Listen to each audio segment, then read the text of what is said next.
మధ్యాహ్న సమయంలో దేవుని వాక్యాన్ని ధ్యానించడానికి నేర్చడానికి ఆసక్తి చూపిస్తున్నాను. మీ అందరూ కూడా అభినందిస్తూ ఉన్నాను. మనం ఇప్పుడు జరిగే పాట కొద్ది కష్టమైంది, చెప్పే నాకు కొద్ది కష్టంగా ఉంది, వినే మీకు కూడా కష్టంగా ఉంది. ఎందుకంటే మరి మంచి ఆహారం తిన్నాం కాబట్టి శరీరం విశ్రాంతిని కోరింది. మరి ప్రోగ్రాం ప్రకారమేమో మనం వాక్యాన్ని వినాలి. పోరాటం జరుగుతుంటుంది మనలో, శరీరానికి ఆత్మకి.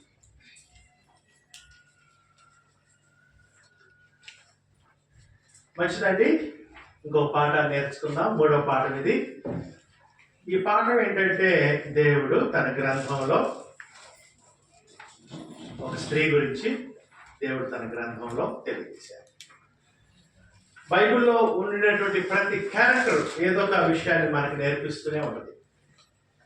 ప్రతి క్యారెక్టర్ రెండు నేర్పిస్తుంది. ఒకటి, ఆ విధంగా ఉండండి అనైనా ఉంటే వ్యక్తుల జీవితాలు, లేకపోతే ఆ విధంగా ఉండవాకండి, అటువంటి విధంగా ఉండవద్దు అనన్న వ్యక్తి యొక్క జీవితాలు. అనేక మంది స్త్రీలు ఉన్నారు. ఈరోజు ఒక స్త్రీని మీకు వివరిస్తాను. దేవుడు తన గ్రంథంలో పొందుపరిచిన స్త్రీ. ప్రత్యేకంగా ఒక స్త్రీ నుంచి దేవుడు ఏం ఆశిస్తున్నాడు, దేవుడు తన పోలికలో తన స్వరూపం నిర్మించిన స్త్రీ. స్త్రీది ఎవరి పోలిక, ఎవరి స్వరూపము? దేవుని పోలిక. అచ్చం మీ మేనతలాగే ఉన్నా ఉంటారు.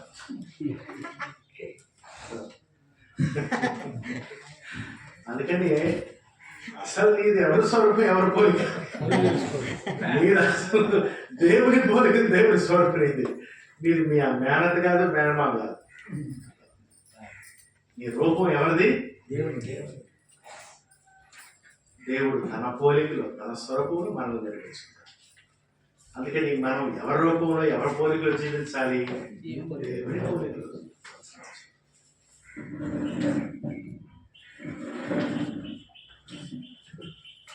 మనం ఎవరి కుమార్తెలుగా కుమారులుగా జీవించాలి? దేవుని కుమారుడు. అది నిజమైనటువంటి జీవితం. అందుకని స్త్రీ తక్కువ రకం కాదు. స్త్రీ తక్కువ రకం కాదు. ఎందుకు తక్కువ రకం కాదంటే, స్త్రీ ఎవరి పోలిక, ఎవరి స్వరూపం సృష్టించబడింది? పురుషుడు ఎంత విలువైన వాడో స్త్రీ కూడా. మన ప్రభు అయిన క్రీస్తు ఎవరి కొరకు కూడా చనిపోయారు? స్త్రీ కొరకు. అయితే స్త్రీ దేహ నిర్మాణంలో వ్యత్యాసం. రెండవది, స్త్రీ పనిలో కూడా వ్యత్యాసం. స్త్రీ చేసే పనులు వేరు, పురుషుడు చేసే పనుల్లో వ్యత్యాసం. ఇద్దరు కూడా ఆత్మస్వరూపులే, దేవుని పోలిక, దేవుని. ఇద్దరికి చాలా విలువైన పనులు ఉన్నాయి. నీది విలువైన పని, నాది విలువ తక్కువ పని కాదు. దేవుని గ్రంథంలో చూస్తే స్త్రీకి విలువైన పని, పురుషుడికి విలువైన పనులు.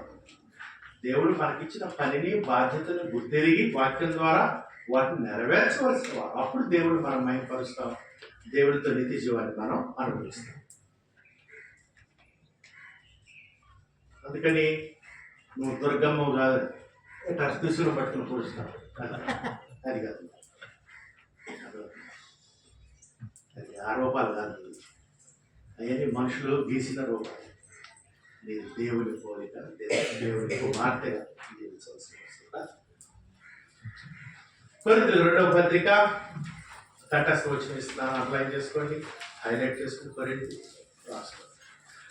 కొరింథీయుల 2వ పత్రిక 6వ అధ్యాయంలో స్త్రీ ఎవరట? కొరింథీయుల 2వ పత్రిక 6వ అధ్యాయం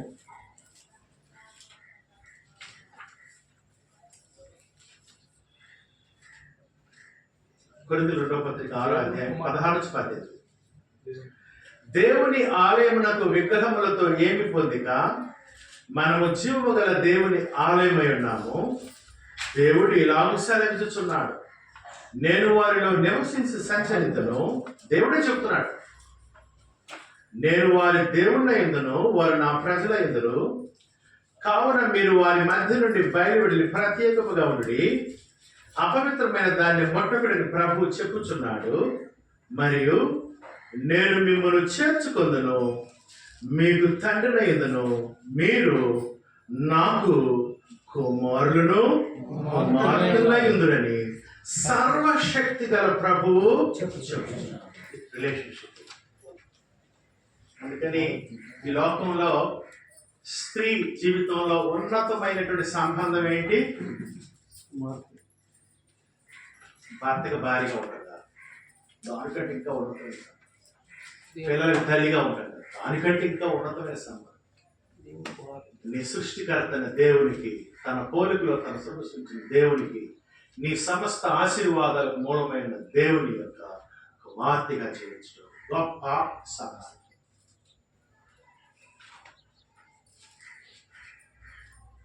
దయచేసి నీ భర్త కొరకు జీవించవద్దు, నీ పిల్లల కొరకుగా జీవించాల్సింది దేవుని కొరకు జీవించాలి. నువ్వు నీ భర్త కొరకు జీవిస్తే కొన్నిసార్లు అతను అనే మాటలకి నీకు బ్రతక బుద్ధి కాదు. కోపం అతను అనే మాటలు బాగానే ఉంటాడు, కోపం వచ్చినప్పుడు అంటాడు రెండు, ఇక నువ్వు నెలల దాకా కోలుకోలేవు మాటలు అతను అనే మాటలు. అందుకని మనం ఎవరి కుమార్తెగా బ్రతకాలి? దేవుని కుమార్తెగా. అప్పుడు జై జీవితాన్ని జీవిస్తాం. శోధనలు, శ్రమలు, నిందలు వచ్చిన కానీ దేవుని కొరకు మనం జీవిస్తాం. దేవుని కుమార్తెగా బ్రతకాలి. దేవుడు తన కుమార్తెను ఒక ఆమెను ఎగ్జాంపుల్ వదిలేడు తన గ్రంథంలో. ఆమెను చూసి నేర్చుకోవాలంటే ఆమెను మనం చూస్తున్నాం. ఏం ఎక్స్పెక్ట్ చేస్తున్నాడు దేవుడు స్త్రీని? బంగారు షాప్ ఓపెనింగ్ కి ఒక్క మగోడ వేవట్లా చూస్తున్నా. వాడు హీరోని మీద దిగలట్టు, అంత హీరోయిన్. వాళ్ళు లోపల పోవటం, వాళ్ళకి దిగేయటం మొత్తం. ఫోటోలు తీసి పేపర్ అది ఆమె వచ్చింది చూడండి ఎట్లుందో, మీకేముంది అది ఆమె చూడండి, రండి మీరు కూడా రండి అన్న. ఎందుకంటే స్త్రీ అంటే బంగారు అలంకరణ చేసి చూపిస్తుంది. లోపల చూపిస్తుంది స్త్రీని. ఆమె చూడగానే ఆడవాళ్ళకి అబ్బా నీకు అసంతృప్తి కలిగించే ఆ ఫోటో వద్దే, నీకు అసంతృప్తి రగిలించి తగద పెట్టి షాప్కి లాక్కుని పోవాలి భర్తని వాళ్ళందరూ. అందుకని లోకం చూపించే స్త్రీగా కాదు, లోకం స్త్రీని ఒక డాన్సర్ లాగా చూపిస్తుంది.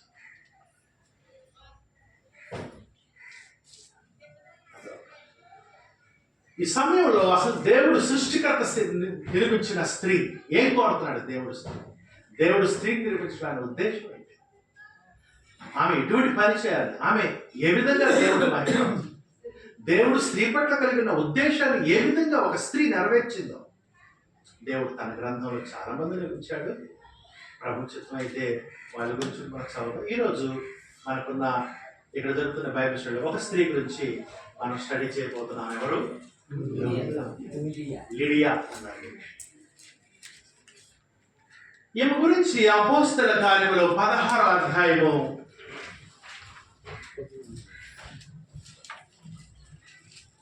16వ అధ్యాయంలో దేవుడు ఈమె గురించి తన గ్రంథంలో పొందుపరిచాడు. బైబిల్స్లో వచ్చి చూడండి. అందుకని క్రైస్తవ స్త్రీలు ఎవరన్నా మాదిరి చేసుకోవాలి? దేవుడు తన గ్రంథంలో చూపించిన స్త్రీలని మాదిరి చేసుకోవాలి. వాళ్ళ బ్రతకాలని దేవుడు కోరుతున్నారు. తద్వారా భూలోకంలో దేవుడిని మహిమపరచవచ్చు. దేవుని యొక్క ఉద్దేశాన్ని నెరవేర్చిన వారు నీ జీవితం సార్థకం అవుతుంది. మన జీవితం ఎప్పుడు సార్థకమైందంటే మన కోరికలు నెరవేర్చినప్పుడు కాదు. నా జీవితం ఎప్పుడు నిజంగా సార్థకమైందంటే దేవుని చిత్తాన్ని పూర్తిగా నెరవేర్చి ఈ లోకాన్ని విడిచినప్పుడు నీ జీవితం సార్థకం. అలా నమ్మకం నీ తండ్రి రాజ్యంలో పాల్గొంది. తండ్రి సంతోషంలో, యజమాని సంతోషంలో పాల్గొంది. అపోస్తల కార్యములో 16వ అధ్యాయం స్త్రీ కనపడుతుంది. ఈ స్త్రీ గురించి అపోస్తలుల కార్యం 16 అధ్యాయం 11 నుంచి 15 వచనాలు, అపోస్తలుల కార్యం 16 అధ్యాయం 4 వచనాలు. అంటే మొత్తం 6 వచనాలు ఈయన గురించి దేవుడు తన గ్రంథంలో 6 వచనాలు ఉన్నాయి ఈయన గురించి. 6 వచనాల్ని మనం కొద్దిగా జాగ్రత్తగా నేర్చుకుంటూ వెళ్తాం. చూడండి ఏం చెప్తున్నాడు ఆమె గురించి దేవుడు. 16 అధ్యాయం 11 వచనం. కాబట్టి మేము త్రోయను విడిచి ఓడ ఎక్కి తిన్నగా సముద్రాకేకును మరునాడు నెయపోలికిని అక్కడ నుండి ఫిలిప్పీకిని వచ్చితిమి. మాసిదోనియా దేశములో ఆ ప్రాంతమున గది ముఖ్య పట్టణమును రోమిల ప్రవాస స్థానమునై ఉన్నది. మేము కొన్ని దినములు ఆ పట్టణములో ఉంటిమి. విశ్రాంతి దినమున గవిని దాటి నదీ తీరమున ప్రార్థన జరుగుననుకొని అక్కడికి వచ్చి కూర్చుండి కూడి వచ్చిన స్త్రీలతో మాట్లాడుచుంటిమి. అప్పుడు లూదియా అయిన దైవభక్తి గల ఒక స్త్రీ వినుచుండెను. ఆమె ఓదారంగు పొడినియాము తుయితైరా పట్టణస్థురాలు. ప్రభు ఆమె హృదయమును తెరిచిన గనుక పౌలు చెప్పిన మాటలు లక్ష్యం ఉంచెను. ఆమెయు ఆమె ఇంటి వారిలో బాప్తిసం పొందినప్పుడు ఆమె, నేను ప్రభు నందు విశ్వాసము గలదానని మీరు ఎంచితే నా ఇంటికి వచ్చి ఇడుడని వేడుకొని మమ్మను బలవంతం చేశాను. సహోదరులారా, ఇక్కడ లూదియా అనేటువంటి స్త్రీ గురించి మనం చూస్తాం. మొత్తం ఒక 17 విషయాలు మీకోసం రాశాను నేను. ఒక్కొక్క విషయాన్ని మనం చూద్దాం. మొట్టమొదట ఏం పేరు లూదియా అని చెప్పబడింది. లూదియా అంటే అర్థం ఏంటంటే లూదియా ప్రాంతం నుండి అని కూడా అర్థం ఉంది ఆ పేరులో. లేదా అందమైనది అనే భావం కూడా ఉంది, లేదా ఘనత గలది అనే అర్థం ఉంది లూదియా అనే పేరు. దేవుడు ఈ స్త్రీ ఏ ప్రాంతానికి చెందింది కూడా చెప్పాడు. ఈ స్త్రీ ఏ ప్రాంతానికి చెందిందంట? ఈమె ఆసియా దేశంలో లూదియా జిల్లాలో తుయితైరా పట్టణానికి చెందిన స్త్రీ. అపోస్తలుల కార్యం 16-14. అప్పుడు లూదియా అయిన దైవభక్తులు ఒక స్త్రీ విడిచుండెను. ఆమె ఓదారంగు పొడిని అమ్ము తుయితైరా పట్టణస్థురాలు. ఆమె ఏ ప్రాంతానికి చెందిన స్త్రీ? తుయితైరా పట్టణస్థురాలు. ఈ తుయితైరా పట్టణం లూదియా అనేటువంటి జిల్లాలో ఉంది. అంతేకాదు ఈ జిల్లా ఆసియా దేశంలో. ఆసియా దేశంలో ముఖ్య పట్టణాలు ఉన్నాయి. ఆ ముఖ్య పట్టణంలో ఒక పట్టణం ఏంటి? అంతేకాదు ఆసియా దేశంలో ఏది ఈ స్త్రీ నివాసం ఉంటున్నట్టు ఆసియా దేశంలో విగ్రహారాధన విపరీతంగా ఉండినట్లుగా బైబిల్ మనకు తెలియజేసిన ఆ కాలంలో. అపోస్తలుల కార్యములు 19వ అధ్యాయం 8వ వచనం చూడండి. ఆసియా దేశం అంటే ఇప్పుడున్న ఆసియా ఖండం కాదు, ఆసియా మైనర్, మధ్య ఆసియా అంట. 7 ముఖ్యమైన పట్టణాల ప్రాంతం ఉంటుంది ఆసియా.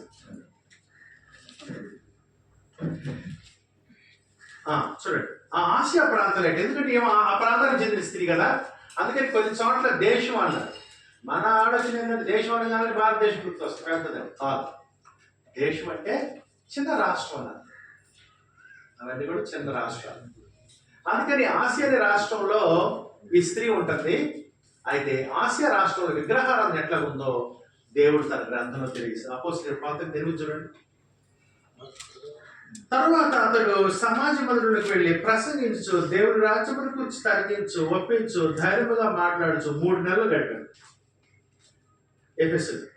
అతడు కొందరు కట్టపరచబడిన వారే ఒప్పుకొనక జనసమూహం ఎదుట ఈ మార్గమును దూషించున్నందున అతడు వారిని విడిచి శిష్యులను ప్రత్యేకపరుచుకొని ప్రతిదినము తురంగం అని ఒకరి పాఠశాలలో తర్కించవచ్చు. 2 ఏళ్ల వరకు ఇలాగ జరిగిన కనుక 3 సంవత్సరాలు యూదులేమి గ్రీకు దేశమేమి ఆసియాలో కాపురం ఉన్న వారందరూ ప్రభు వాక్యము చూశారు. ఏమున్నటువంటి ఆ ప్రాంతంలో వాళ్ళందరూ కూడా వాక్యం. ఆ తర్వాత చూడండి,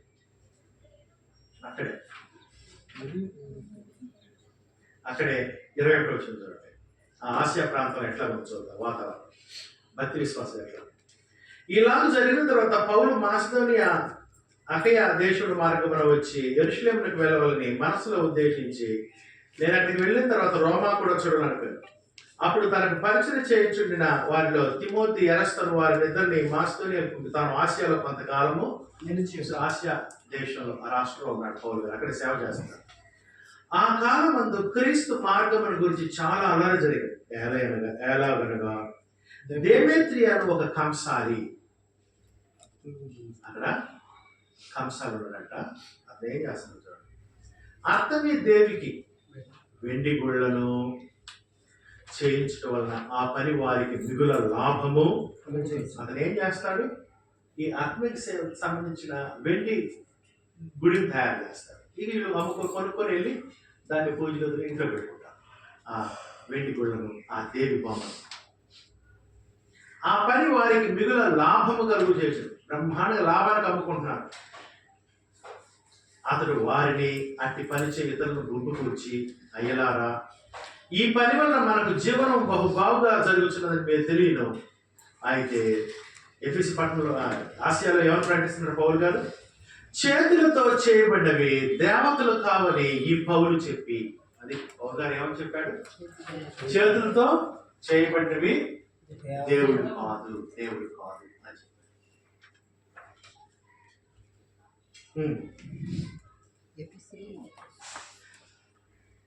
ఎఫెసులో మాత్రము కాదు, దాదాపు ఆసియానంతటా బహుజనమును ఒప్పించి త్రిప్పి ఉన్న సంగతి మీరు చూచి విని ఉన్నారు. అది ఒప్పించి త్రిప్పాడు ఆయన కదా.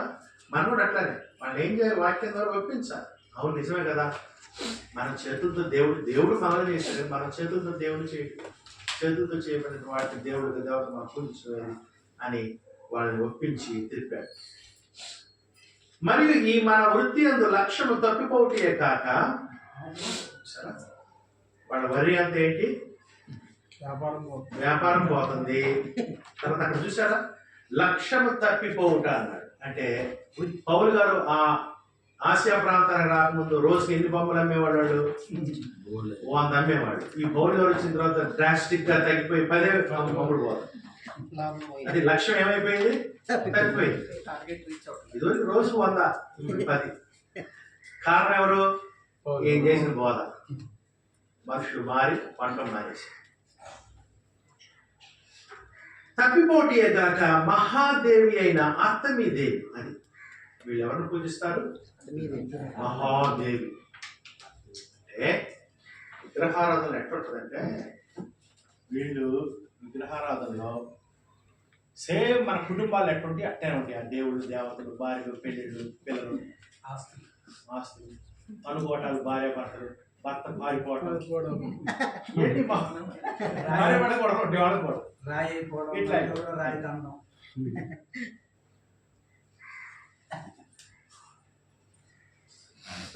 ఈ విధంగా అందుకని ఆమె ఎవరు?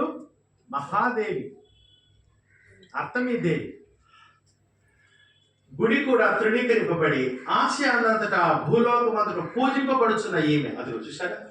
అంటే ఈ లూదియా ఏ ప్రాంతానికి సంబంధించిందంటే, అర్తమి దేవిని మహాదేవిగా పూజిస్తున్నటువంటి ప్రాంతానికి.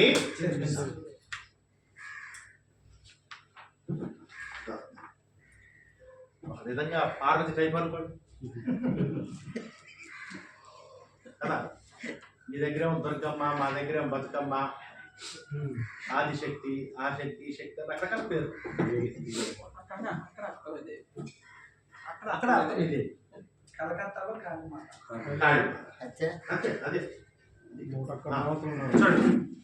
మహాదేవి అర్తమి దేవి గుడి కూడా తృణీకరింపబడి ఆసియా అంతటా భూలోకమును పూజింపడ ఈమె గొప్పతనము తొలగిపోవని భయమునాతో. అంటే అర్థం ఏంటి? వీళ్ళకి భయం పడుతుందంట, ఆమె ఘనత పోద్దేమని. మరి ఆమె చూసుకోవచ్చు కదా, తన ఘనత పోకుండా. మహాదేవి కదా, కాడిగా పడవచ్చు కదా, వీళ్ళకి భయం పడుతుందంట.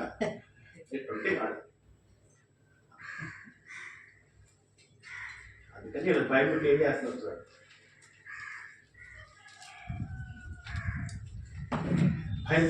వారు ఈ మాట విని రౌద్రము తింటారు. ఆసియా ప్రాంతంలో ఎఫ్ఎస్సి పట్టణం వాళ్ళందరూ కూడా ఈ మాట ఏం చేసినాయి? అది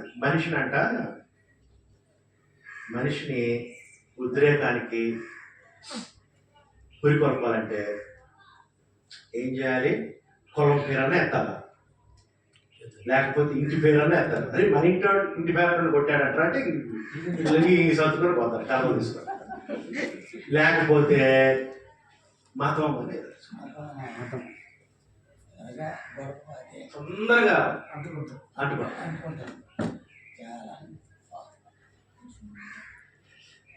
ఏం చేశారు వీళ్ళు? ఆ విధంగా మతం చెప్పగానే ఏమైపోయారు వాళ్ళంతా? చూడండి, వారు విని రౌద్రముతో నిండి మా దేవిన అన్నట్టు ఎఫెసీయుల అర్థమీ దేవి మహాదేవిని కేకలు వేసి పట్టణం బహు గలిబిలిగా ఉండేది. మరియు వారు పౌలుతో ప్రయాణం వచ్చిన మాసిదోనియా వారైన గాయును అరిస్తర్కును పట్టుకొని దొమ్మిగా నాటకశాల చూపడి పౌలు జనసమూహం యొద్దకు వెళ్ళదలిచిన గారి శిష్యులు వెళ్ళలేదు. మరియు ఆసియా దేశాధికారులు కొందరు అతనికి స్నేహితులైండి అతని యొద్దకు వర్తమానం పంపి నీవు నాటకశాలకు వెళ్ళవద్దని అతను వేడుకు. ఈ సభ గలిబిలిగా ఉండెను కనుక కొందరు ఇలాగన కొందరు అలాగనే కేకలు వేసి తాము ఎందుకు నిమిత్తం కూడుకుని చాలా మందికి అయినా కూడుకున్నారు. జనం తెలియదు అసలు, అయినా కానీ అరుపు కేక ఏం దొరుకుతుంది ఎవరికి తెలియదు, అయినా కానీ అందరూ అడుగుతున్నారు కదా, మనం కూడా అడుగుతాం. సరే, అంటే ఇప్పుడు జనానికి అప్పుడు జనానికి పెద్ద తేడా అయితే తర్వాత ఏం జరిగిందో చూడండి. 33. అప్పుడు యూదులు అలెగ్జాండర్ ముందుకు త్రోయగా కొందరు సమూహంలో నుండి అతను ఎదుటికి తెచ్చారు. అలెగ్జాండర్ సైగ చేసి జనులతో సమాధానం చెప్పుకుని ఉన్నాడు. అయితే అతను యూదుడని వారు తెలుసుకున్నప్పుడు అందరూ ఏకశబ్దంతో 2 గంటల సేపు చూసారా 2 గంటల సేపు ఏం చేశారంట? ఎఫెసీయుల అర్థమీ దేవి మహాదేవని కేక. 2 గంటల సేపు అదే జపం.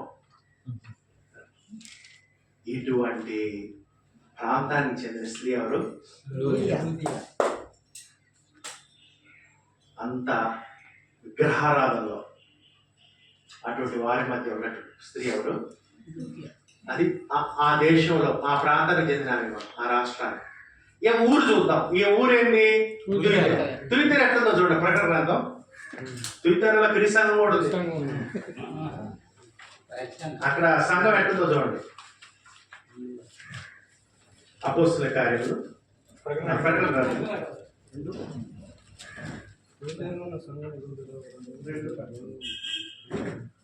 2వ అధ్యాయము 18 నుంచి.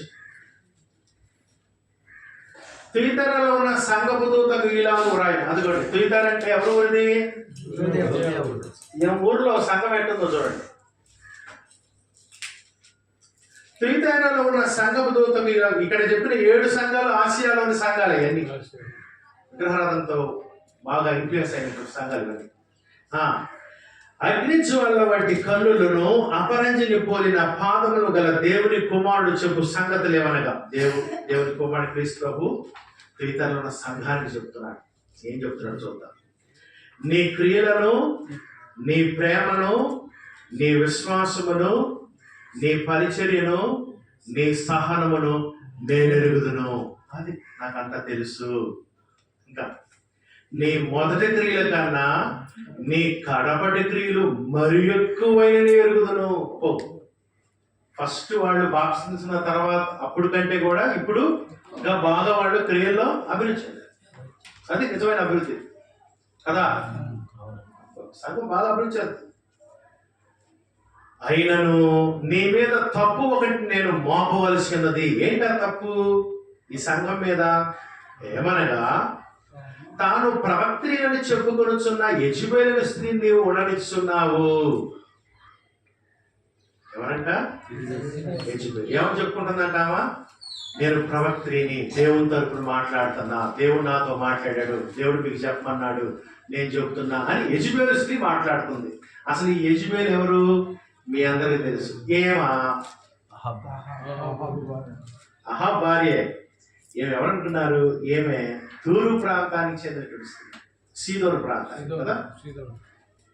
ఏమా ఇశ్రాయేలీయుడిని పెళ్లి చేసుకుంది అహాబుని. అవునా? పెళ్లి చేసుకుంటే ఈమె పెళ్లి చేసుకున్న తర్వాత భర్త దగ్గరికి వచ్చేటప్పుడు ఆమె సూట్ కేసు కూడా తీసుకుని వచ్చింది. ఆమె సూట్ కేసు అంటే ఆమె బట్టలు సామాన్లతో పాటు ఆమె దేవతలు కూడా తీసుకొచ్చింది. మొత్తం బ్యాగ్స్ బాక్స్ తీసుకుని వచ్చింది. వచ్చి ఏం చేసిందంటే ఈమె ఈమె ఎవరిని పూజిస్తుందంటే ఈ యెజబెలు ఆమె బయలు దేవుడు ఆయన భార్య అయినటువంటి అష్టార్తే అనేటువంటి దేవతను పూజిస్తుంది. శివపార్వతుల టైప్ అనమాట, భార్య భర్త ఆమెను పూజిస్తారు. ఎవరు? ఈ యెజబెల్. వచ్చింది ఏం చేసింది? ఫస్ట్ ఒక్కటి తీసుకొచ్చింది సూట్ కేసుని. చిన్నగా భర్తకి రాజు కదా, ఇంకో రాణి కదా, చిన్నగా ఇస్రాయేల్ దేశం మొత్తానికి విగ్రహాలు అనమాట. ఎంతమంది ప్రవక్తలు ఉన్నారు తెలుసా? ఈ బయలు ప్రవక్తకేమో 400 మంది, అష్టార్తే దేవికేమో 450 మంది, మొత్తం 850 మందిని ఈ అమ్మగారే పోషిస్తున్నారు. అయ్యగారు అమ్మగారు.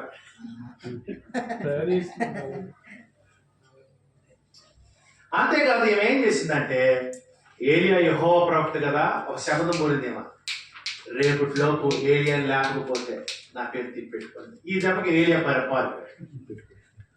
ఆ స్త్రీ ఈ యెజబెలు స్త్రీ ఎవరంటే విగ్రహారాధనని ఇశ్రాయేలులోకి తీసుకొచ్చిన స్త్రీ. ఇశ్రాయేలు విగ్రహారాధన వైపు ప్రోత్సహించిన స్త్రీ. అంతేకాదు తన భర్తకు బదులుగా భర్త పెత్తనం తీసుకొని రాజ్యాన్ని పరిపాలించిన స్త్రీ. అహాబు అలిగి పట్టుకుంటే ఏమనింది యెజబెలు?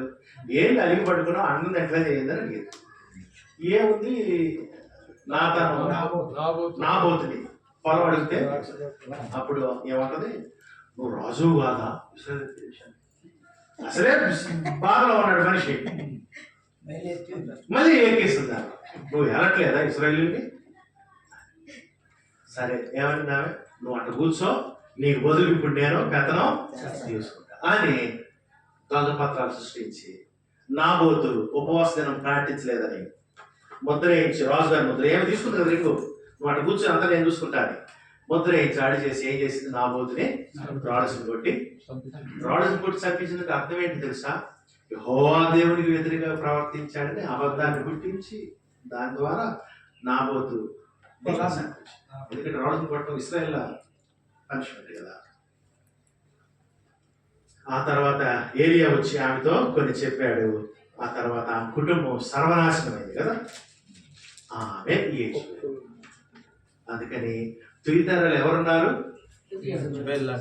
మంచి స్త్రీలు ఇట్లాంటి వాళ్ళు ఉన్నారు.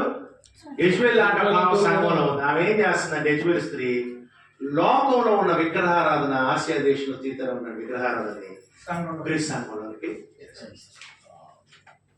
చూడండి దయచేసి చూడండి.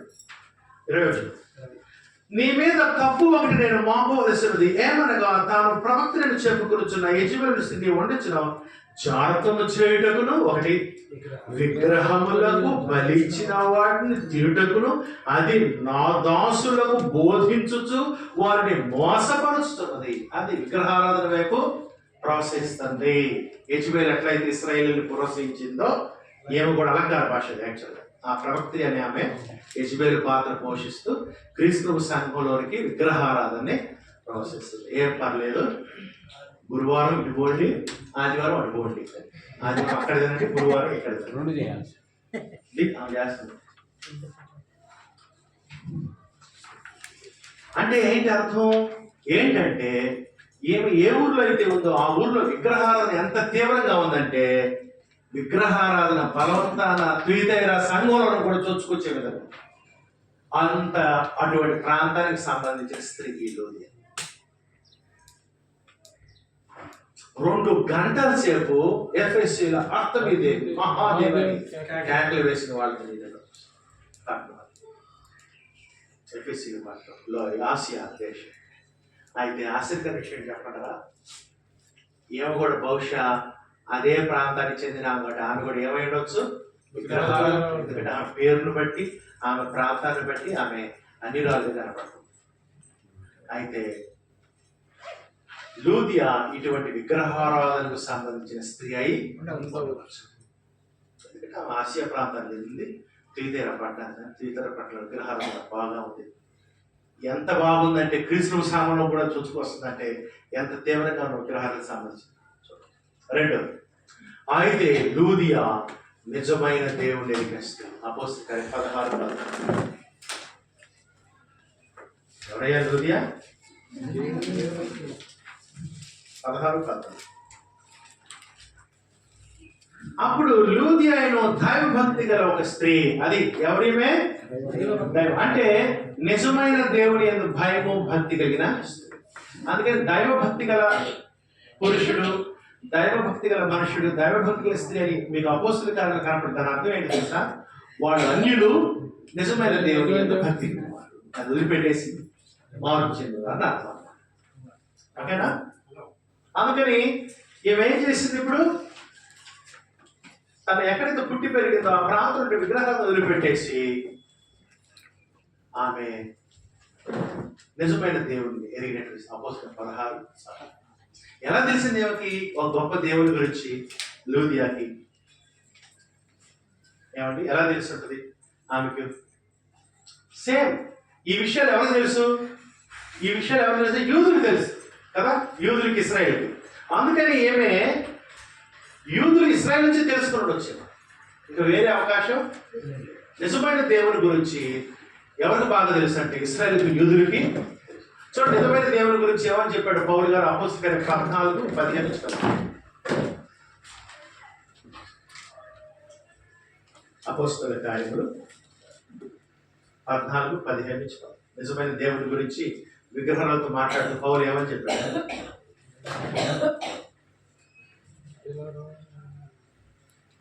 అయ్యలారా, మీరెందుకు ఇలాగ చేయించున్నారు? ఇది పౌల్ని బర్నబాను పూజించిపోతుంటే చెప్తున్నాడు ఈ మాట. మేము కూడా మీ స్వభావం అంటే స్వభావం గల నరులమే. మీరు ఈ వ్యర్థమైన వాటిని విడిచిపెట్టి, అది విగ్రహాలను ఏమంటున్నాడు? వ్యర్థం.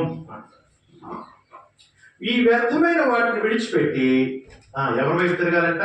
ఆకాశమును, భూమిని, సముద్రమును, వాటిలో ఉండు సమస్తమును సృజించిన జీవము గల దేవుని వైపు తిరగవాలని మీకు సువార్త. అది దేవుడు అంటే. అర్థమైన దేవుడు ఎవరు? దేవుడు ఎవరు? భూమి దేవుడు కాదు, ఆకాశం దేవుడు కాదు, సూర్యుడు కాదు, చంద్రుడు కాదు. ఆకాశమును, భూమిని, సముద్రమును, అందులో సమస్తమును సృజించిన జీవము కలిగిన దేవుడు విగ్రహం కాదు. ఆయన ఒక వ్యక్తి, జీవం కలిగిన వాడు. ఇంకా ఎవరంటే దేవుడు చెప్పాడు చూడండి పౌలు గారు. ఆయన గత కాలములలో సమస్త జనులను తమ తమ మార్పు నడునిచ్చాను.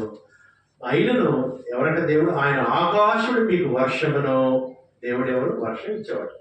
ఫలవంతములైన ఋతువులను. దేవుడు ఎవరు? సీజన్స్ ఇచ్చేవాడు. ఫలవంత ఋతువులు, పంటను. ఆహారం అనుగ్రహించువాడు. ఉల్లాసముతో మీ హృదయములను నింపుచు మేలు చేయడం చేత తన గురించి సాక్ష్యం లేకుండా చేయలేదని ఆ దేవుడు ఎరిగిన స్త్రీ ఎవరు? తండ్రిన దేవుడు ఎరిగినటువంటి స్త్రీ లూదియా. అందుకని సహోదరులారా, యూదుల ద్వారా నిజమైన సృష్టికర్త దేవుడు ఎరిగిన స్త్రీ. అపోస్తలుల కార్యం 17:22-31 కూడా అక్కడ ఏథెన్స్‌లో విగ్రహాలతో మాట్లాడుతూ పౌలు గారు నిజమైన దేవుడి గురించి, తండ్రి దేవుడి గురించి, యెహోవా దేవుడి గురించి చెప్పాడు. చూడండి ఏమని? 17:22. పౌలు అరేయోపగు మధ్య నిలిచి చెప్పినదేమనగా, ఏథెన్స్ వారులారా, మీరు సమస్త విషయములో అతి దేవతా భక్తి గలవారై ఉన్నట్టు నాకు. అక్కడ అతి దేవుని భక్తి అనలేదు, దైవభక్తి అనలా, దేవత. ఎందుకంటే మన తర్జుమాదారులు ఏం చేశారంటే నిజమైన దేవునికి అబద్ధ దేవునికి వ్యత్యాసం తెలియజేయడానికి నిజమైన దేవుడి గురించి వాడినప్పుడు దేవుడు అనే పదం వాడారు, విగ్రహ సంబంధమైనటువంటి విధానం వాడినప్పుడు దేవత అని వాడారు. దాన్ని బట్టి మనం నిజమైన దేవుడి గురించి మాట్లాడుతున్నారా అబద్ధ దేవుడి గురించి మాట్లాడుతున్నారా మనం తెలుసుకోవచ్చు. అందుకే దేవత అనే పదం వాడారు, ఆ వ్యత్యాసం తెలియజేయడానికి. దేవతా భక్తి గలవారంటే నాకు కనపడొచ్చినది, నేను సంచరించు మీ దేవతా ప్రతిమలను చూచుండగా. ఆ దేవతలకు ఏమున్నాయి? ప్రతిమలు. ఆ ప్రతిమలు ఎవరు చేశారు? మనుషులు చేశారు.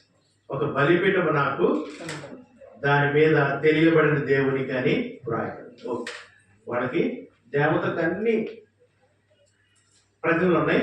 ఒక చోట ఏమనుంది? ప్రతిమ లేదు అక్కడ. కింద ఎవరు ఈ బలిపీఠం ఎవరికంటే తెలియబడింది. అంటే వాళ్ళ ఉద్దేశం ఏంటంటే ఎవరన్నా మర్చిపోయి ఉంటామో మనం, అది వాళ్ళ ఉద్దేశం. మనం ఆయన గారి కోపం వస్తే బలి మళ్ళీ ఎందుకు వచ్చింది గొడవ? తెలియబడింది దేవుడు బలిపీఠం పేరా విడుదల అయితే మాకే సమస్య ఉంది కదా నా ఉద్దేశం.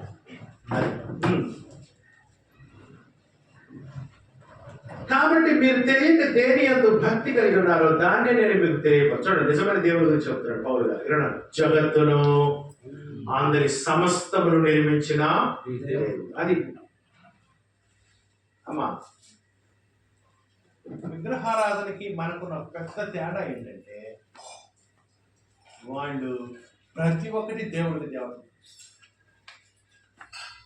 నదులు దేవుడి దేవతలు అంటారు, సముద్రాలు, చెట్టులు, పుట్టలు, జంతువులు, పక్షులు, మనుషులు అని ప్రతి దేవుడు. నువ్వు ఎప్పుడన్నా రాత్రిపూట చిన్నగా దీపం ఒక బొమ్మ పెట్టావనుకో, ఉదయం దాన్ని కూడా దండ పెట్టుకో. ఎవరు ఏంది ఎప్పుడు ఎక్కడ అనవసరం. కానీ మనం విశ్వసించిన దేవుడు అంటే ఆయన ఎవరంట? జగత్తును అందరి సమస్తమును నిర్మించిన దేవుడు. మనమే. అందుకనే మనం జగత్తును అందరి సమస్తాన్ని పూజించాం కదా.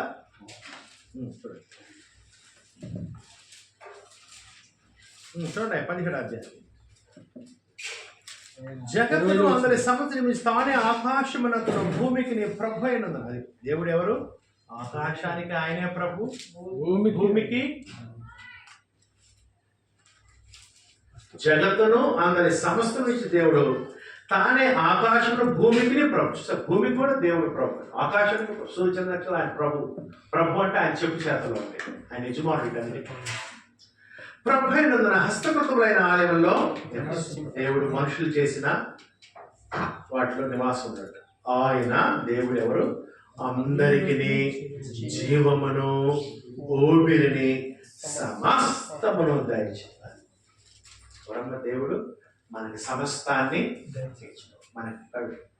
మనం తినే ఆహారం దేవుడు. అది దేవుడు కృపాలు చేసి మనం ధరించిన వస్తువులు, వస్త్రాలు, భూమి, ఆకాశం సమస్తం దేవుడు మనకి నివాసాలుగా ఏర్పాటు చేశారు. ఆయన మనకి తండ్రి, మనం ఆయన పిల్లలము, ఆయన కుమార్తెలము, కుమారులు.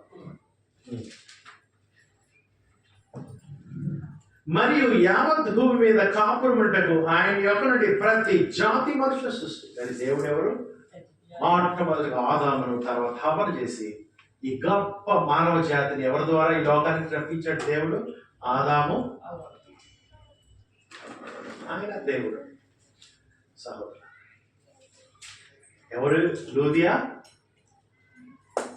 అటువంటి విగ్రహాలను వదిలిపెట్టేసి నిజమైన దేవుడి మీదుగా ఆయన భయము, భక్తి కలిగినటువంటి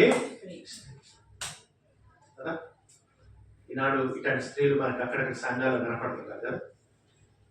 విగ్రహాలను వదిలిపెట్టేసి ధైర్యంగా, విశ్వాసంతో, నమ్మకంగా దేవుడు తిరిగి వాళ్ళు ఆ విధంగా మారటంలో కొంత ఇబ్బంది కలిగింది కుటుంబాల నుంచి కదా. అయినప్పటికీ కూడా వాళ్ళు విశ్వాసాన్ని విడిచిపెట్టక దేవుని విషయం కొనసాగించారు. గొప్ప విషయం. స్త్రీలు, లూథియన్ స్త్రీలు ఇప్పుడు కూడా ప్రభు సంఘాలు మనం చూడవచ్చు.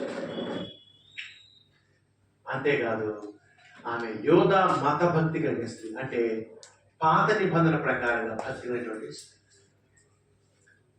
లూథియా ఎవరు? దేవుడు ఇశ్రాయేలుకి పాత నిబంధన భక్తి విధానంలో ఉన్నటువంటి స్త్రీ. బహుశా యూదు ద్వారా విని మనసు మార్చుకొని యోధా మతం వైపు నిజమైన దేవుడు తిరిగిన స్త్రీగా మనకి యోధా మత భక్తి కలిగిన స్త్రీ. ఓకేనండి. నేను అపోస్తలుల గారికి చాలా వచనాలు ఇచ్చాను. ఇక్కడ ఈ వచనాలు ఎవరో తెలుసా? వీళ్ళు ఈ వచనాలు మీరు చదివే వాళ్ళందరూ ఎవరనుకున్నారు? వీళ్ళు యూదులు కాదు, ఇశ్రాయేలు కాదు. వీళ్ళు అన్ని జనులై ఉండి నిజమైన దేవుని వైపు విగ్రహాలను మారు మనసు పొంది తిరిగిన వాళ్ళు వీళ్ళంతా. ఓకేనండి. ఉదాహరణ చూడండి, 2:10 అపోస్తలుల 2:10.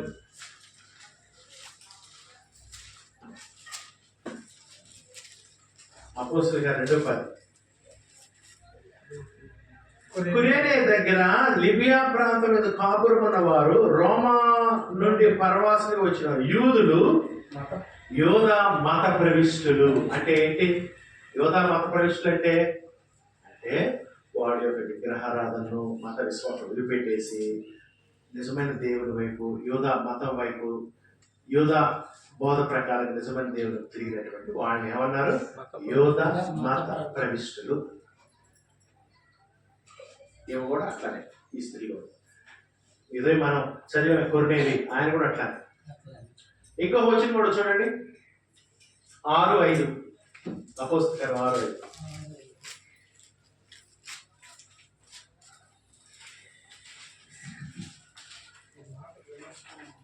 6:5 ఈ మాట జనసమూహంతటికి ఇష్టమైనదన్న వారు విశ్వాసముతోను పరిశుద్ధాత్మ నిండుకున్న వాడైన స్టెఫెను, ఫిలిప్పు, ప్రొకరు, నికానోరు, తీమోను, పర్మెనాసు, యూదుల మత ప్రవిష్టుడును అంతియోకియా వాడగు నీకులాసు.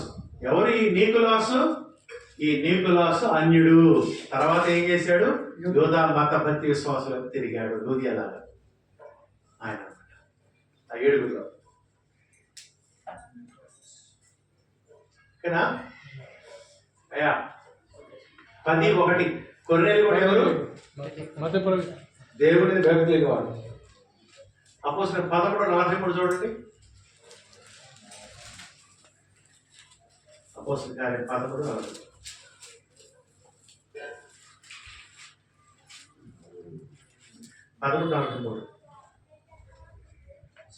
సమాజ మందిరంలోని వారు లేచిన తర్వాత అనేకులు యూదులను, ఇది ఒక బ్యాచ్, యూదులు ఇశ్రాయేలీయులు, భక్తి పరులైన యోధా మత ప్రవిష్టులను. అది చూసారు ఎవరు వీళ్ళు?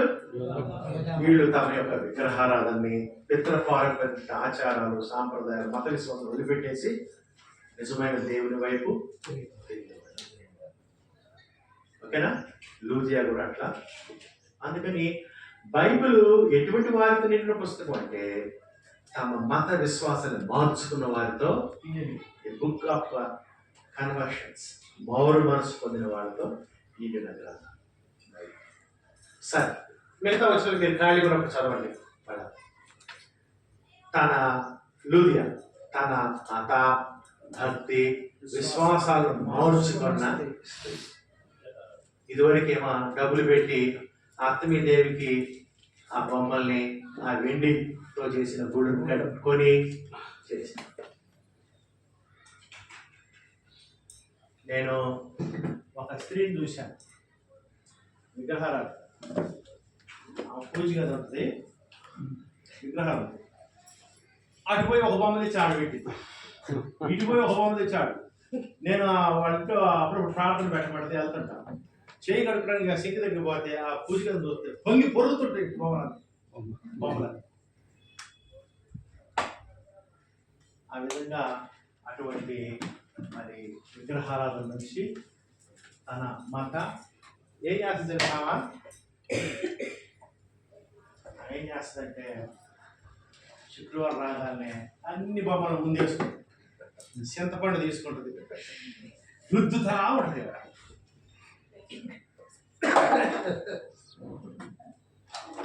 అంటుగా మళ్ళీ కొంతకాలం ఏమవుతుంది, మళ్ళీ రుద్దుతుంది. ఇట్లాంటి నిజములకు దేవుళ్ళు కాని వాటికి దాసులు కూడా అక్కడ దాంట్లో ఉన్నవాళ్ళే కదా. కానీ వాక్యాన్ని విని దేవుని ఎంత మేలు మనకి, ఎంత డబ్బు వీలింది మనకి, ఎంత చాకిరి, ఇన్ని నిమ్మకాయలు కావాలి, ఎంత చింతపండు కావాలి. ఒకరోజు జరుగుతుంది, ప్రతి వారం అయ్యా, ప్రతి నెల రుద్దుతూనే ఉంటుంది. మనం అదృశ్య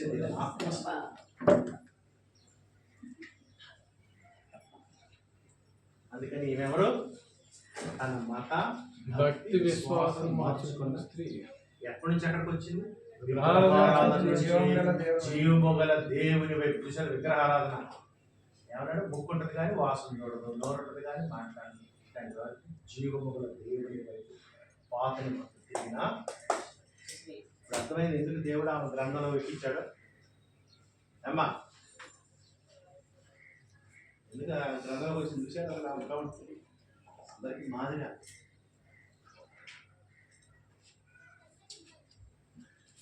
అపోస్తలుల కార్యం 16, 13, 14లో ఆమె మార్పు చెందినట్టు. మూడోది తర్వాత ఈమె ఎవరంట? దేవుడు చెప్పాడు ఇంకా ఆమె గురించి, ఈమె దైవ భక్తి కలిగిన స్త్రీ, దేవుని యందు భయము భక్తి, దేవుణ్ణి ఆరాధించు స్త్రీ అన్నాడు ఇంగ్లీష్లో, వర్షిపర్ ఆఫ్ గాడ్ అన్నాడు. తెలుగులో ఏమన్నాడంటే దేవుని యందు భక్తి కలిగిన స్త్రీ, అంటే దేవుని యందు భయము భక్తి కలిగిన స్త్రీ. ఈ మాట గుర్తుంచుకోండి.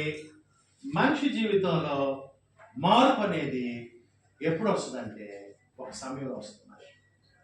మనిషి జీవితంలో ఎప్పుడైతే దేవుని పట్ల అతను భయము భక్తి కలిగినాడో అతను ఏమొస్తుంది?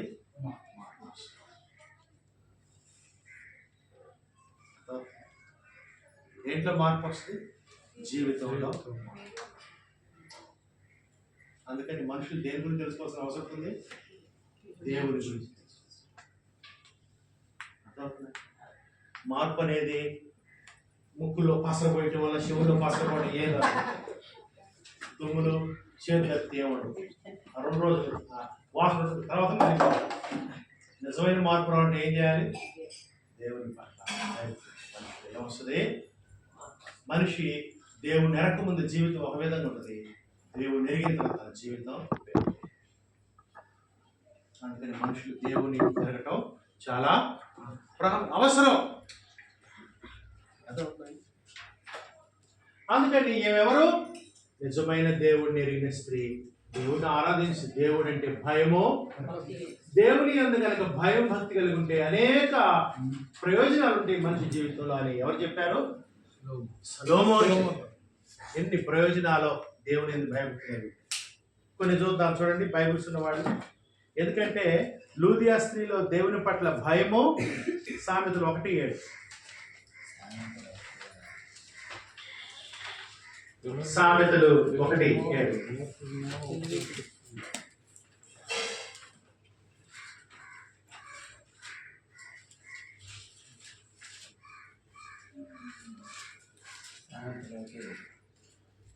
యెహోవా యందు భయభక్తులు కలిగినట తెలివికి. అది దేవుని పట్ల భయభక్తులు ఉంటే నువ్వు ఎలా ప్రవర్తిస్తావు? తెలివిగా, జ్ఞానం కలిగి ప్రవర్తిస్తావు. సామెతలు 9:10. యెహోవా యందు భయభక్తులు కలిగినటియే జ్ఞానమునకు, మంచి జ్ఞానం లేని వాడిగా ప్రవర్తిస్తావు. సామెతలు 14:26. యెహోవా యందు భయభక్తులు కలిగిట బహు ధైర్యము. అది ఏం పెరిగిద్దామా? దేవుని పట్ల మనం భక్తి, ధైర్యం, చాలా ధైర్యంగా. సామెతలు 16:6. కృపా సత్యుల వలన దోషమునకు ప్రాయశ్చిత్తము. యెహోవా యందు భయభక్తులు కలిగిన వలన మనుషులు చెడుతనము నుండి తొలగిపోదురు. చెడుతనం ఉండదు, చెడుతనం నుంచి తొలగిపోతారు. సామెతలు 30:31. ఎన్నో ప్రయోజనాలు దేవుని పట్ల భయము భక్తి. అందము మోసకరము, సౌందర్యము వ్యర్థము, యెహోవా యందు భయభక్తులు కలిగిన స్త్రీ కొనియాడబడును. తర్వాత 34వ కీర్తన 7-12. ఎన్నో ప్రయోజనాలు. 34వ కీర్తన 7-12. యెహోవా యందు భయభక్తులు గల వారి చుట్టూ ఆయన దూత కావలి వారిని రక్షించును. 9వ వచనం. యెహోవా భక్తులారా ఆయన యందు భయభక్తులు ఉంచుడి, ఆయన యందు భయభక్తులు ఉంచు వారికి ఏమీయో కొదువలేదు. దేవుని భక్తులు దేవుడు కొదువు లేకుండా చేస్తాడు. కీర్తన 103:13. కీర్తన 103:13. తండ్రి తన కుమారుల ఎడల జాలి పడినట్లు యెహోవా తన యందు భయభక్తులు గల వారి యొక్క జాలి, దేవుడు వారి జాలి కనికరాన్ని చూపిస్తాడు. 111వ కీర్తన 5వ వచనం. ఏమన్నా నష్టం ఉందా నీకు దేవుని పట్ల భయం భక్తి కలిగి ఉంటే? 111:5. తన యందు భయభక్తులు గల వారికి ఆయన ఆహారము అది. నువ్వు దేవునికి భక్తులుంటే ఆహారానికి ఏమైనా తక్కువ చేస్తాడా? బైబిల్ ఒక ఎగ్జాంపుల్ ఉంది. దేవుని పట్ల భయభక్తి వాడు ఏలియా. భయభక్తులు 3.5 సంవత్సరాలు దేవుడు ఇస్రాయల్ దేశం కరువు తీసుకొచ్చాడు, వర్షాలు. కానీ ఏలియాని దేని చేత పోషించాడు దేవుడు? కాకులు వచ్చి. అసలు యాక్చువల్ కాకులు ఏం చేస్తాయి? అవి ఆహారం తీసుకొచ్చి పోషించే ఆహారం తీసుకొని పోతాయి మనిషి దగ్గర నుంచి ఆరేసి కింద పోయినా తీసుకొని పోతాయి. కానీ దేవుడు ఏం చేశాడు?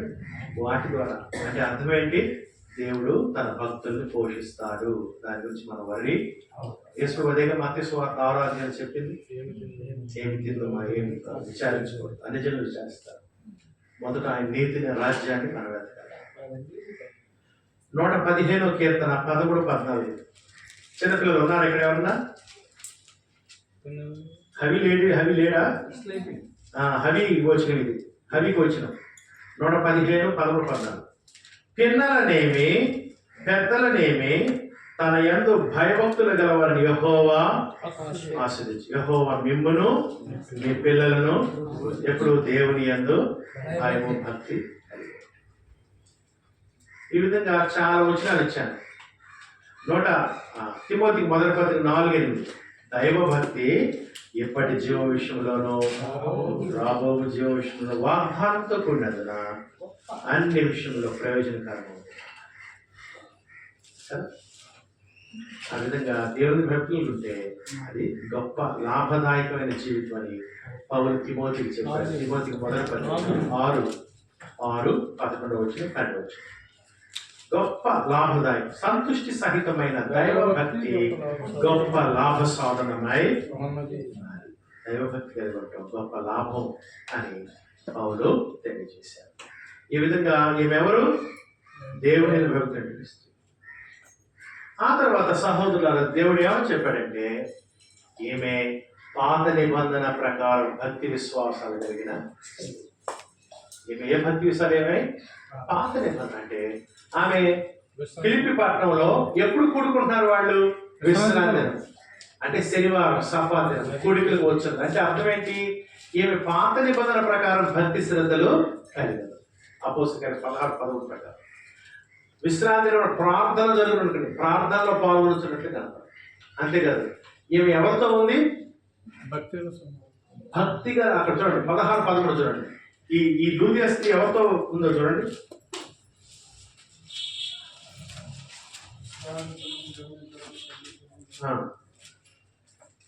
16:13 విశ్రాంతి దినమున గవిని దాటి నదీ తీరమున ప్రార్థన జరుగుననుకొని అక్కడికి వచ్చి కూర్చుండి కూడి వచ్చిన స్త్రీలు. అది ఎవరితో ఉందేమా? భక్తి కలిగిన స్త్రీలతో ఉంది. సమాసం కలిగింది. పాత నిబంధన ప్రకారం శనివారం వారు కూడుకుంటున్నారు పాత నిబంధన ప్రకారం. ఆ విధంగా భక్తి కలిగి ఉంది. భక్తి గల స్త్రీలతో సహవాసం చేస్తుంది లూదియా. అది భక్తి కలిగినటువంటి వారికి ఒక విధానం అనమాట, అటువంటి వారికి సహవాసం. 5వ విషయం దేవుడు ఏమని చెప్పాడంటే, ఈమె వ్యాపారం చేస్తుంది అని కూడా చెప్పాడు. ఈమెవరు? వ్యాపారం. ఏం వ్యాపారం ఇది? ఓదారపు పొడిని లేదా పొడితో చేసిన వస్త్రం అమ్ము. అదిగో ఇది ఓదారపు పొడి, ఆ పొడితో చేసిన వస్త్రం. తర్వాత ఎటువంటి వ్యాపారం ఇది? వాక్య ప్రకారం ఈమెది ఖరీదైన గొప్ప వ్యాపారం. ఎందుకంటే ఆ ఓదారంతో చేసిన వస్త్రాలు ఆ రోజుల్లో ఎవరు వేసుకునేవాళ్ళు? దానియేలు 5:7 ప్రకారము దానియేలు సమయంలో బెల్షస్సరు చక్రవర్తికి మెనెమెనెటెకిన ఉపార్జనటువంటి అక్షరం కనపడింది.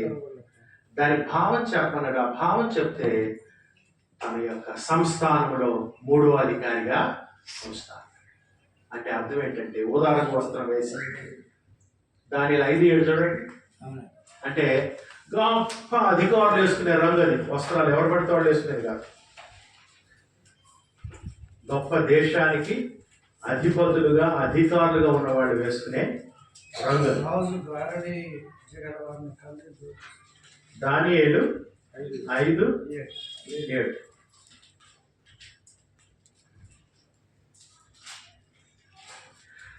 రాజు గాడి విద్య గలవారిని కల్దీలను జ్యోతిష్లను పిలువనంపడని ఆతురముగా ఆజ్ఞయించి బబులోనులోని జ్ఞానులు రాగానే ఇట్లనెను, ఈ వ్రాతను చదివి దీని భావం నాకు తెలియజెప్పు వాడెవడో వాడు ఊదా రంగు వస్త్రము కట్టుకున్నది. చూసారా, ఏ రంగు? వస్త్రం కట్టుకుని తన మెడకు సువర్ణమయమైన కంఠభూషణము ధరించిన వాడై రాజ్యములో 3వ అధిపతిగా వాళ్ళు వేసుకునే రంగు ఆ వస్త్రాలు మామూలుడు కాదు. తర్వాత ఇంకా వచ్చిన కూడా చూడండి,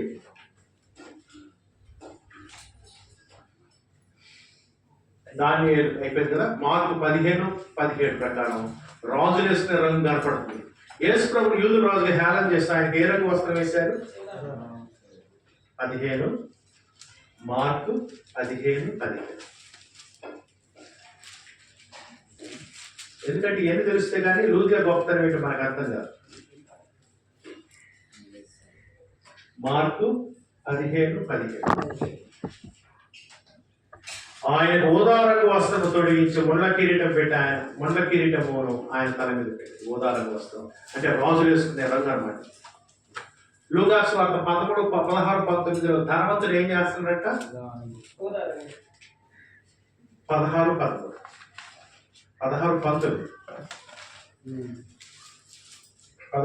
ధనవంతుడు ఒకడుండెను, అతడు ఊదారంగు బట్టలను ధనవంతుడు ఒకడును అతడు ఊదా రంగు బట్టలను సన్నపు నార వస్త్రం ధరించుకుని ప్రతిదినము బహుగా సుఖపడుచుడు. అంటే ధనవంతులు వేసుకునే వస్త్రాలు ఈ రంగు ఉన్నటువంటి వస్త్రాలు దేశ అధికారులు, రాజులు, ధనవంతులు వేసుకున్నారు. అంటే అర్థం ఏంటంటే లూదియా యొక్క వ్యాపారము చాలా గొప్ప వ్యాపారం. రాజులతో అధికారులతో కొనే వ్యాపారం కాదు, అంటే చిల్లర కొట్టు కాదు. అర్థమవుతుందండి? చాక్లెట్లు బిస్కెట్లు అనే వ్యాపారం కాదు, అది గొప్ప దేశాధికారులతో ఆ వ్యాపారం. తుయితైరా అంటే ఆసియా దేశం నుండి ఫిలిప్ మాసిదోనియా దేశం ఐరోపా ఖండానికి పట్టణంలో వ్యాపారం నిమిత్తం వచ్చారు. అంటే she was a hard worker. ఒక ప్రాంతం నుంచి ఇంకో ప్రాంతం, ఒక దేశం నుంచి ఒక ఖండం నుంచి ఇంకొక ఖండానికి వ్యాపారం నిమిత్తం వస్తున్నటువంటి స్త్రీ. అంతేకాదు గుణవంతురాలి లక్షణం గురించి చెప్తూ ఏమని చెప్పాడు? ఆ వ్యాపారం చేస్తుందని చెప్పాడు సొలొమోను. ఏమో అర్థమవుతుందా? గుణవతి అయిన భార్య దొరికితే అడుగుదని అన్నాడు కదా. ఆ గుణవతి అయిన భార్యకు ఉండాల్సిన లక్షణాలు ఒక లక్షణం ఏంటంటే ఆమె కష్టజీవి, ఆమె వ్యాపారం చేసి లాభం సంపాదిస్తుందని చెప్పాడు.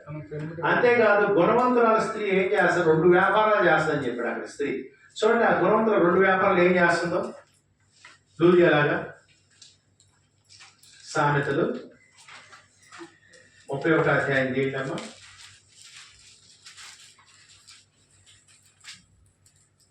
16వ వచనం. ఆమె పొలమును చూచి దాన్ని తీసుకుని తాము కూడబెట్టిన ద్రవ్యం పెట్టి ద్రాక్ష తోట ఒకటి నాటించిన. అంటే ఏ వ్యాపారం చేస్తుంది? రైతు పని చేస్తా లేదా? ఏయా అదట్ట ఉంచండి. అక్కడే 24 వచ్చిన చూడండి. ఆమె నారబట్టలు నేయించి అమ్మను నడిగట్లను వర్తకులకు, అందుకని బట్టలు కుట్టి ఆటలు కూడా. అంటే ఏంటి? She was a business woman. అంటే ఎట్లా సంపాదించాలి 10 రూపాయలను ఆలోచించేసి కష్టజీవి. లూదియా కూడా అట్లాడిస్తుంది. She was a hard worker. ఈమె ధనవంతురాలు. ఎట్లా అర్థమవుతుంది? ఆ వ్యాపారం అర్థమవుతుంది. అంతేకాదు ఆమె ఎవరితో ఆమె వ్యాపారం గొప్ప గొప్పదంత. అందుకనే ఆ ఊరికి 4 వచ్చారు సేవకులు, పౌలు, శీల, లూకా, తిమోతి. 4 సువార్తలు వస్తే 4 సువార్తలకి సువార్తలు ఏమనిదేవా? నా ఇంటికి వచ్చి చూడండి అనేది. అంటే 4కి ఆమె అకామిడేషన్ ఇస్తుందంటే ఎంత ధనవంతురాలు అయి ఉండొచ్చు, కత్తిలు ఉండొచ్చు. 6 ఈమె ఖరీదైన గొప్ప వ్యాపారం చేయొచ్చు, బిజీగా ఉన్నను దైవభక్తిని కొనసాగించిన. ఎంత భక్తు, ఎంత గొప్ప వ్యాపారం ఉన్నా శనివారం రాగానే ఏం చేస్తుంది? వ్యాపారం మొత్తం పక్కకు పెట్టి యూదుల సమాజం దగ్గరికి వెళ్ళి పాల్గొని దేవుని కనపడి తిరిగి వస్తుంది.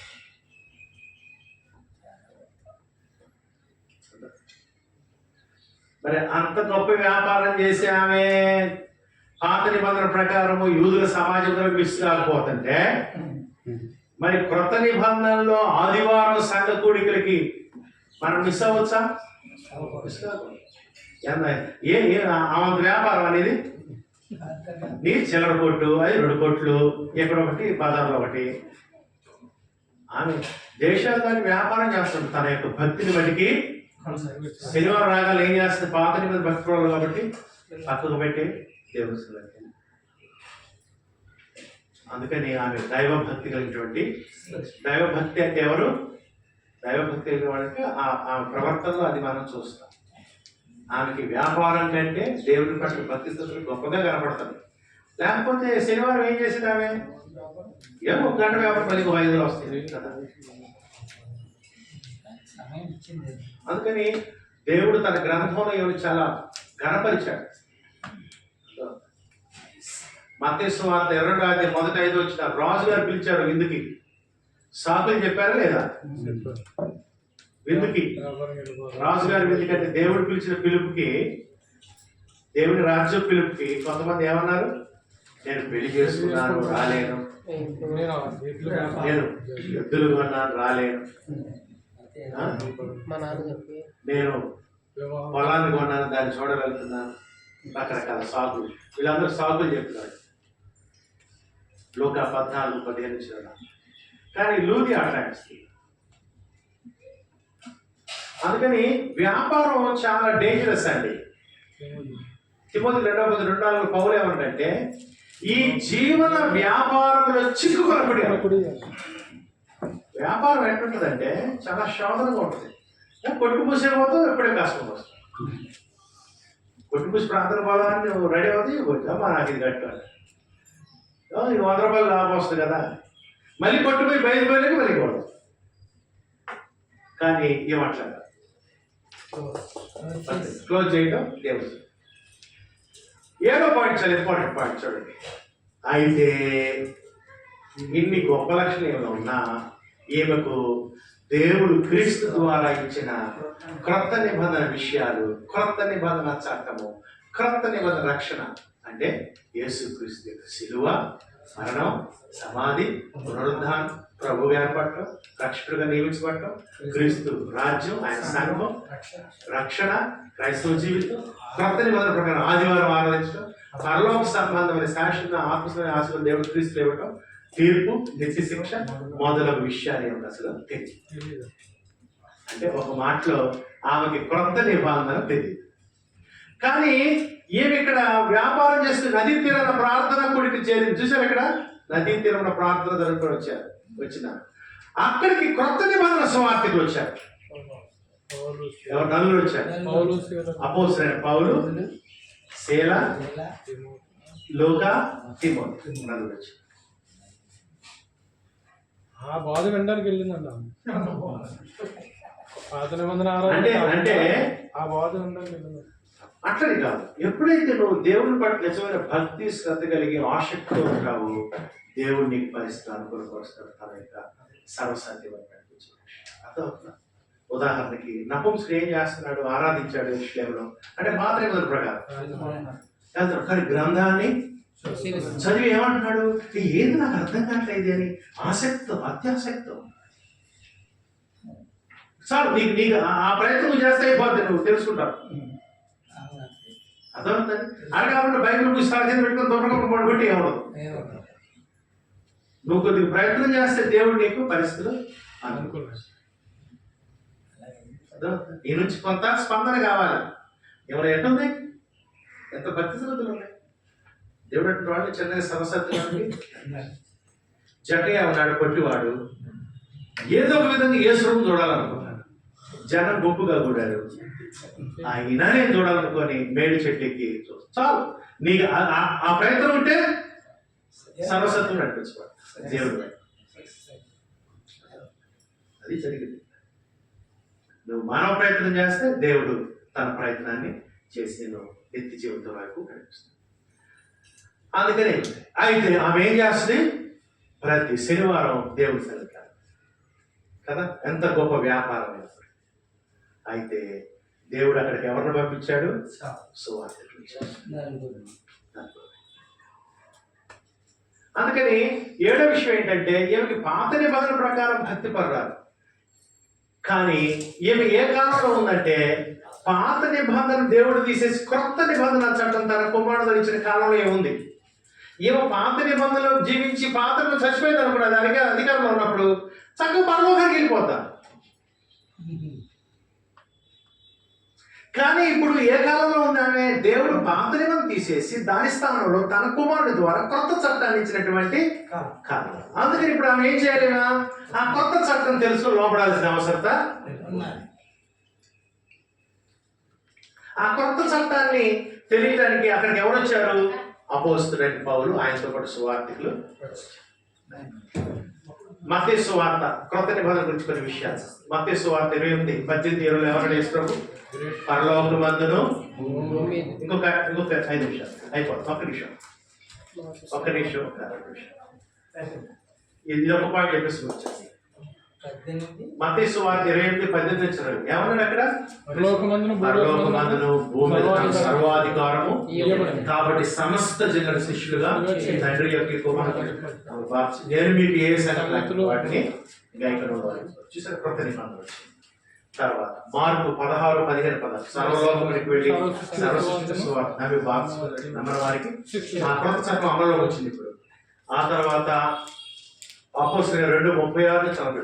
సహోదరులు మేము ఏం చేస్తామంటే మీరు మారు మనసుకొని పాపం బాప్తిస్మం అప్పుడు మీరు పరిశుద్ధాత్మ వరము ఈ వాగ్దానం మీకును మీ పిల్లలకు దూరస్తులందరికీ అపోస్తలుల 2:26 ప్రభు దేవుడు తన స్వార్థ నుంచి సంపద అందుబాటులోకి వచ్చింది. 2 కొరింథీ అపోస్తలుల 11:26 మొట్టమొదట అంత్యోక్య శిష్యులు క్రైస్తవులు అది అమల్లోకి వచ్చింది. ఇప్పుడు క్రైస్తవులుగా ఉండాలి. యూదులుగా ఉంటే చెడుబాటు కాదు. ఇప్పుడు యోధా మత ప్రశ్నలు ఉంటే చెడుబాటు కాదు. ఇప్పుడు ఇశ్రాయేలుగా ఉంటే చెడుబాటు కాదు. ఇప్పుడు క్రైస్తవులు అవ్వాలి. క్రీస్తు రక్తంలో అవ్వాలి. క్రీస్తు రక్తంలో పాపను క్షమను పాపం తీసుకోవాలి. 2 కొరింథీ 5:10 కాగా ఎవడైనను క్రీస్తునందు వాడు నూతన సమస్తము. ఎఫెసీ 1:3 మన రక్షణ దేవుడు శ్రీకుమారుడు కాక ఆయన క్రీస్తునందు ఆత్మ పరలోక విషయంలో ఆత్మ ప్రతి ఆశీర్వాదం ఇప్పుడు అది ఆమెకు తెలియదు. 2 కొరింథీ 5:10 మనమందరం క్రీస్తు న్యాయపీఠం ఎదుట. 1 కొరింథీ 15:24 క్రీస్తు ఎవరికి దేని అప్పగిస్తాడు? రేపు తండ్రికి రాజ్యాన్ని అప్పగిస్తాడు. దేవుని కొత్త చట్ట ప్రకారము ఈమె పాపములో నశించిన స్థితిలో.